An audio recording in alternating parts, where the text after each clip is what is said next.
První dostih dnešního odpoledne, kterým je cena Relay 1, byl v tuto chvíli odstartován. Na startu zaváhala Bogdanka a Cválá a byla vytažena z dráhy, čili diskvalifikována.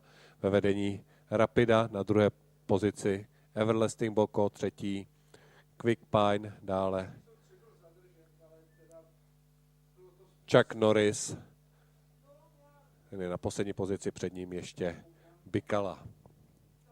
Čili Bogdanka zadržena, ve vedení s velkým náskokem Rapida, na druhé pozici Everlasting Boko, na třetí pozici přechází Bikala, následuje Quick Pine a se ztrátou pole koní uzavírá Chuck Norris. Ve vedení s opravdu velkým náskokem Rapida. Rapida se v Uchli představila před 14 dny, kde zvítězila po boji s Bikalou, kdy také od startu vedla a Bikala po chybě na začátku Rapidu dohnala a v cíli po boji přesto zvítězila Rapida. Nyní je to Rapida s velkým náskokem, na druhé pozici Bikala, třetí Quick Pine, následuje Everlasting Boko a na poslední pozici stále Chuck Norris, již ale svoji ztrátu na Everlasting Boko dotáhl a nyní se k tomuto koni přiblížil.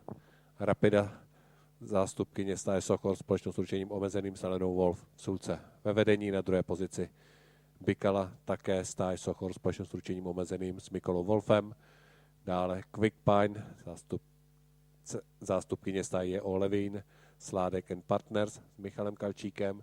Dále na čtvrté pozici je to Chuck Norris ze stáje Victoria se Zdeňkem Škobisem a pole koní nám uzavírá Everlasting Boko ze stáje Trot Center, ale s amatérem Josefem Hovorkou. Na protilehlé rovině stále ve vedení Rapida, na druhé pozici Bikala, která ale v tuto chvíli cválá.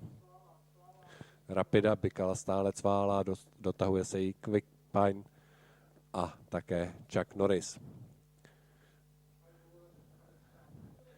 Díky cválání se náskok Rapidy zase zvýšil.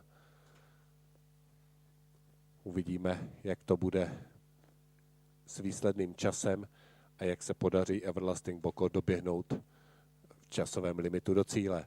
Ve vedení stále Rapida, na druhou pozici se opět propracovává Bikala, třetí Quick Pine, čtvrtý Chuck Norris. Rapida je v cílové rovině, Rapida na první pozici, na druhé Bikala, Quick Pine a Chuck Norris. Chuck Norris ale v tuto chvíli také cválá a podařilo se mu zacválat v cílové rovině, čili je diskvalifikován. Rapida v tomto dostihu zvítězí, na druhé pozici Bikala, třetí Quick Pine, dále diskvalifikovaný Chuck Norris a v cílové rovině máme i Everlasting Boko.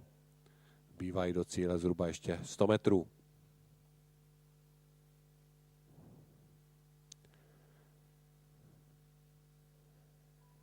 Tak v tuto chvíli Everlasting Boko proklusal cílem.